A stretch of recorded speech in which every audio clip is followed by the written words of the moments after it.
నమస్తే న్యూస్ 12 కు స్వాగతం. ముందుగా హెడ్లైన్స్ చూద్దాం. ఏపీ అసెంబ్లీ సమావేశాలకు సర్వం సిద్ధం. కొత్త సభ్యులతో ప్రమాణ స్వీకారం.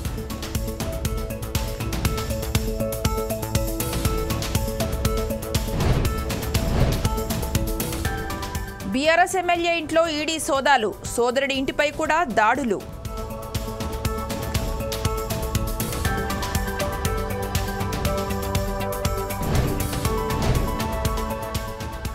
భారీ ఫండ్ సమీకరణ. దేశమంతటా విస్తరణ.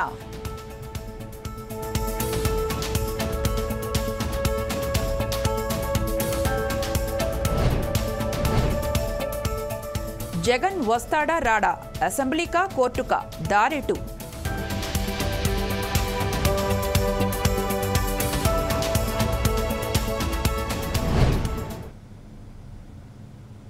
రేపటి అసెంబ్లీ సమావేశాలకు సర్వం సిద్ధం. ఆంధ్రప్రదేశ్ రాష్ట్ర శాసనసభ సమావేశాలు రేపటి నుంచి ప్రారంభం కానున్నాయి. 2 రోజుల పాటు సమావేశాలు జరగనున్నాయి. తొలి రోజు సమావేశాలకు ప్రోటెం స్పీకర్గా సీనియర్ సభ్యుడైన రాజమండ్రి రూరల్ ఎమ్మెల్యే గోరంట్ల బుచ్చయ్య చౌదరిని గవర్నర్ నియమించారు. కొత్తగా ఎన్నికైన సభ్యులతో ఆయన ప్రమాణ స్వీకారం చేయిస్తారు. ఈ రోజు ప్రోటెం స్పీకర్గా గోరంట్లతో గవర్నర్ ప్రమాణం చేయిస్తారు.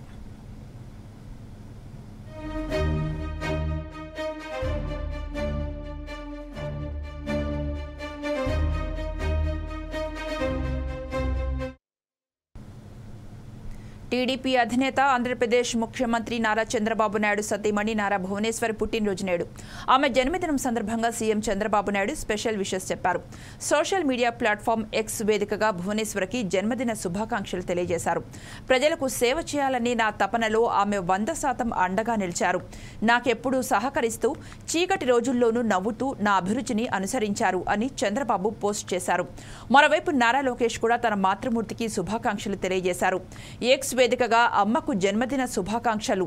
ఆమె ప్రేమ, దయ, మద్దతు తనకు పెద్ద బలం. ప్రజలకు సేవలు చేయడం, వ్యాపార చతురత, న్యాయం కోసం పోరాటం పట్ల ఆమె చూపే అంకితభావం స్ఫూర్తిదాయకం. రోజు అమ్మను ఆరాధిస్తాను. ప్రేమతో తాను జీవితకాలం ప్రకాశవంతం చేసిన ఆమె ఎప్పుడూ సంతోషంగా ఉండాలి అని నారా లోకేష్ పోస్ట్ చేశారు.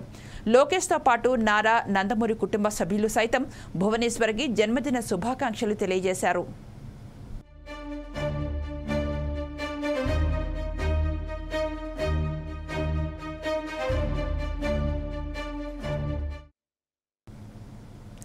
బ్యాటింగ్కు కష్టంగా ఉన్న అమెరికా పిచ్లపై లీగ్ దశ మ్యాచ్లు ఆడిన టీమిండియా అందుకు పూర్తి భిన్నంగా ఉండే కరేబియన్ పిచ్లపై సూపర్ 8 మ్యాచ్లు ఆడనుంది. తొలి పోరులో బార్బరోస్లోని కెప్టెన్సింగ్ ఓవల్ వేదికగా ఆఫ్ఘనిస్తాన్తో తలబడుతుంది. ఈ కీలక పోరులో భారత జట్టు ఒక మార్పుతో బరిలోకి దిగే అవకాశం ఉంది. హైదరాబాదీ పేసర్ మహమ్మద్ సిరాజ్ స్థానంలో మణికట్టు మాంత్రికుడు కుల్దీప్ యాదవ్కు తుది జట్టులో చోటు ఉండొచ్చు. ఎందుకంటే విండీస్ పిచ్లు స్పిన్కు అనుకూలంగా ఉంటాయి. ఇక బ్యాటింగ్ విషయానికి వస్తే ఎలాంటి మార్పులు చోటు చేసుకునే అవకాశం కనిపించడం లేదు. రోహిత్తో కలిసి విరాట్ కోహ్లీ ఓపెనింగ్ చేయడం దాదాపు ఖాయం. రిషబ్ పంత్, సూర్యకుమార్ యాదవ్ 3, 4 స్థానాల్లో వస్తారు. దూబే, హార్దిక్, జడేజా, అక్షర్ పటేల్ ఆల్రౌండర్లుగా వరుసగా 5, 6, 7, 8 స్థానాల్లో బ్యాటింగ్ చేయనున్నారు.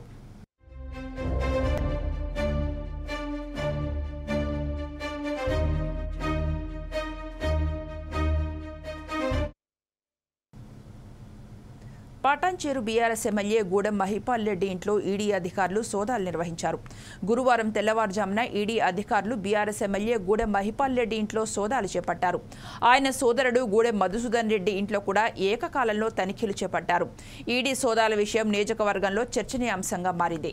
గూడెం మహిపాల్ రెడ్డి సోదరులు ఇద్దరు మైనింగ్, రియల్ ఎస్టేట్ వ్యాపారం చేస్తున్నారు. ఇటీవలి కాలంలో ఓ కేసులో మహిపాల్ రెడ్డి సోదరుడు గూడెం మధు అరెస్టు కాగా ప్రస్తుతం ఆయన బెయిల్పై విడుదలయ్యారు.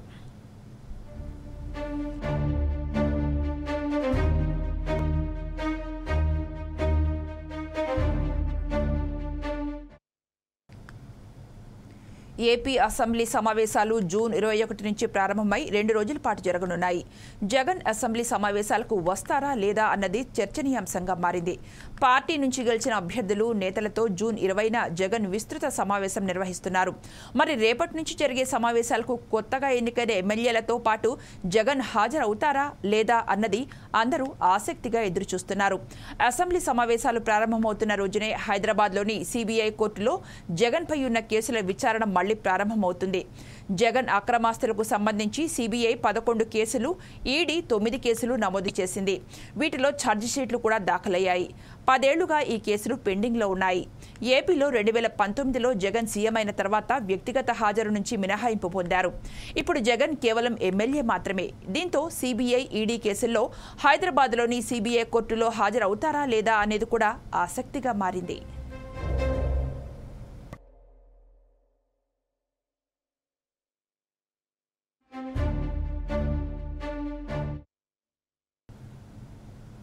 క్లింకారా పుట్టి సంవత్సరం పూర్తయింది. ఈరోజు క్లింకారా తొలి బర్త్డే సందర్భంగా ఉపాసన స్పెషల్ వీడియో షేర్ చేశారు. ఈ వీడియో ఇంతకు ముందే చూసిన కూతురు పుట్టినరోజు సందర్భంగా పాప పుట్టినప్పటి నుంచి స్పెషల్ మూమెంట్స్ని కుటుంబ సభ్యులు ఎలా ఎంజాయ్ చేశారో మరొకసారి వివరిస్తూ ఆనందాన్ని షేర్ చేసుకుంది.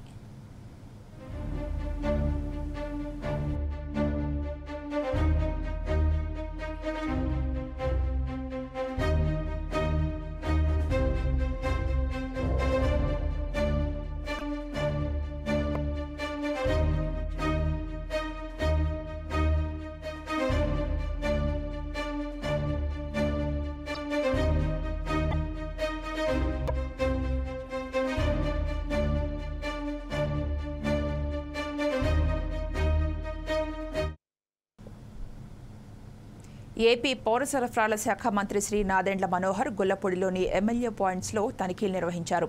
పౌర సరఫరాల శాఖ ద్వారా పంపిణీ చేసే సరుకులు తూకం వేయిస్తున్నారు. బరువు తక్కువగా ఉన్న విషయం ఈ తనిఖీల్లో వెల్లడైంది.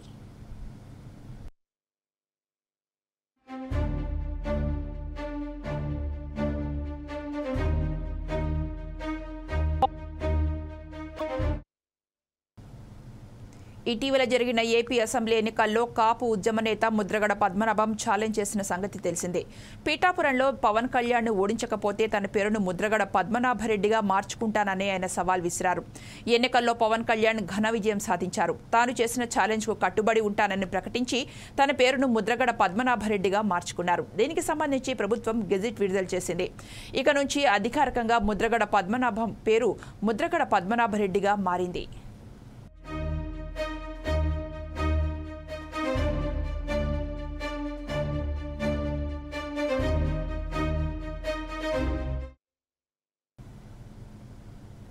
Morgan Stanley private equity Asia నిర్వహణలోని ఫండ్ నుంచి 500 కోట్లు సమీకరించినట్లు Hyderabad institute of oncology private limited Omega hospitals బుధవారం ప్రకటించింది. ఒమేగా హాస్పిటల్లోకి ఇదే తొలి ప్రైవేట్ ఈక్విటీ పెట్టుబడి. తెలంగాణ, ఆంధ్రప్రదేశ్లో మరిన్ని ఆసుపత్రుల ఏర్పాటుతో పాటు కర్ణాటక, తమిళనాడు, మహారాష్ట్ర, మధ్యప్రదేశ్, పశ్చిమ బెంగాల్ సహా దేశమంతటా విస్తరించేందుకు ఈ నిధులను వినియోగించుకోనున్నట్లు సంస్థ తెలిపింది. అలాగే దక్షిణాదిలో మరింత బలపడటానికి కూడా ఈ పెట్టుబడులు దోహదపడతాయని ఒమేగా హాస్పిటల్స్ పేర్కొంది.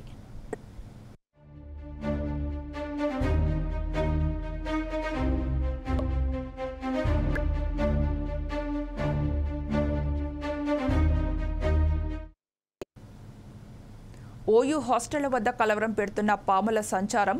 ఉస్మానియా యూనివర్సిటీలోని హాస్టళ్ల వద్ద పాములు సంచరిస్తూ కలవరం పెడుతున్నాయి. ఈరోజు న్యూ పీజీ హాస్టల్ వద్ద బైకులు పార్కింగ్ చేసే స్థలం వద్ద నాగుపాము కనిపించింది. వారం రోజుల క్రితం ఇదే ఓయూలోని ఎస్బీఐ ఏటీఎం బ్యాంకు వద్ద నాగుపాము సంచరించింది. ఓయూలో హాస్టళ్ల వద్ద, బ్యాంకుల వద్ద పాములు సంచరిస్తుండటంతో విద్యార్థులు భయాందోళనకు గురవుతున్నారు.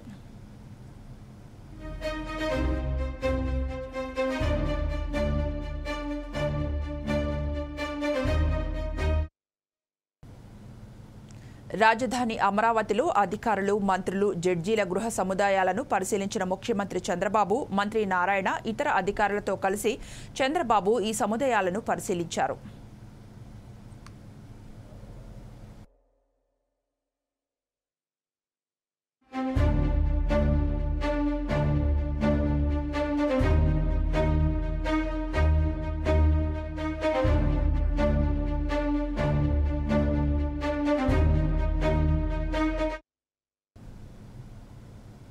వరంగల్ మహానగరపాలక సంస్థ కౌన్సిల్ హాల్లో మేయర్ గుండు సుధారాణి అధ్యక్షతన సర్వసభ్య సమావేశం జరిగింది. ఈ కౌన్సిల్ సమావేశంలో బీఆర్ఎస్, బీజేపీ, కాంగ్రెస్ కి చెందిన కార్పొరేటర్లు హాజరయ్యారు. బీఆర్ఎస్ పార్టీ నుండి మేయర్గా ఎన్నుకోబడిన గుండు సుధారాణి కాంగ్రెస్ పార్టీకి అనుకూలంగా ఉండటంతో బీఆర్ఎస్ మరియు బీజేపీ పార్టీకి చెందిన కార్పొరేటర్లు మేయర్ని తొలగించాలని నినాదాలు చేశారు. 2 రోజుల కిందట మేయర్ పదవి నుండి ఆమెను తప్పించాలంటూ కమిషనర్ ముందు జిల్లా కలెక్టర్లను కలిసిన భారత రాష్ట్ర సమితి కార్పొరేటర్లు ఈ నేపథ్యంలో నేడు జరిగిన పురపాలక సంఘం సభ రసవత్రంగా మారింది.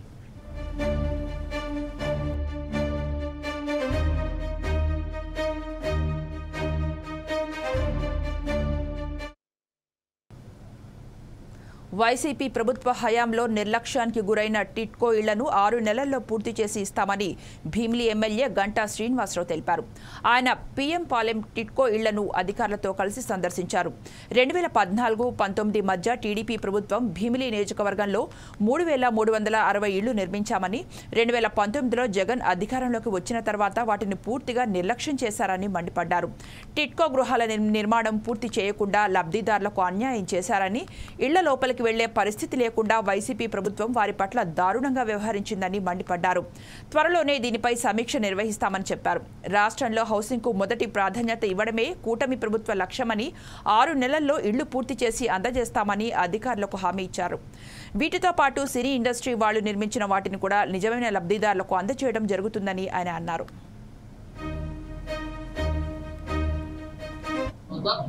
ముఖ్యమంత్రి గారు మళ్ళీ ఏదైతే మన హయాంలో మొదలుపెట్టి అసంపూర్తిగా ఉన్నాయో అవన్నీ కూడా కంప్లీట్ చేయాలి. లబ్ధిదారులకి 6 నెలల్లో అన్ని కూడా ఇన్ఫ్రాస్ట్రక్చర్ ఫెసిలిటీస్ వాళ్ళకి అన్ని కూడా కంప్లీట్ చేసి అవి మొత్తం కూడా వాళ్ళకి హ్యాండ్ ఓవర్ చేయాలని ఆదేశాలు ఇవ్వడం జరిగింది.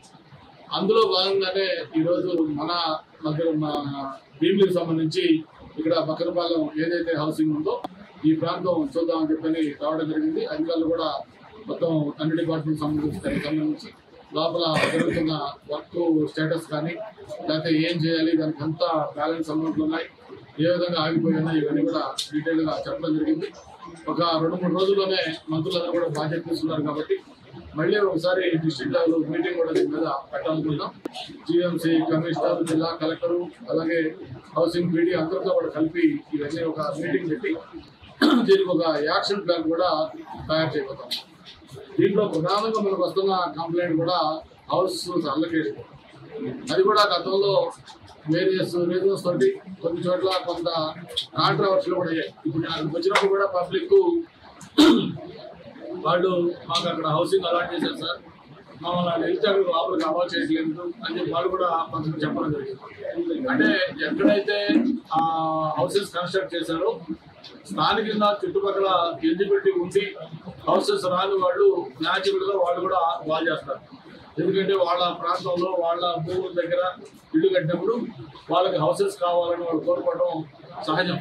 అటువంటి వాళ్ళు కాకుండా కొన్ని కారణాల వల్ల ఆ రోజు ఎక్కడో వేరే నియోజకవర్గాల్లోనో లేకపోతే ఇంకెక్కడో కూడా తెచ్చి ఆ ఇల్లు ఇవ్వడం తోటి కొంత వివాదాస్పదం కూడా అయింది.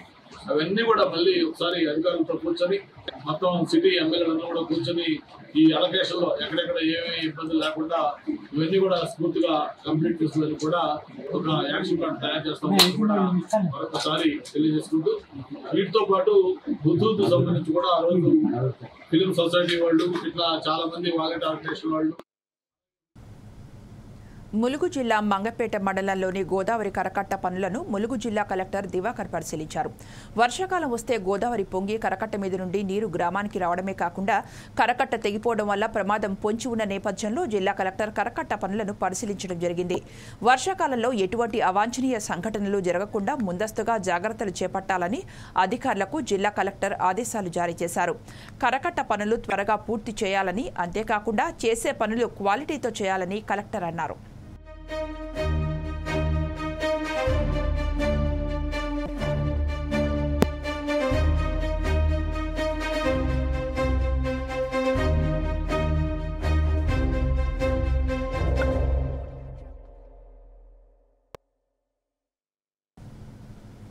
ఇక ఇవి బులెటిన్ అప్డేట్స్ చూస్తూనే ఉండండి 4 Sides TV.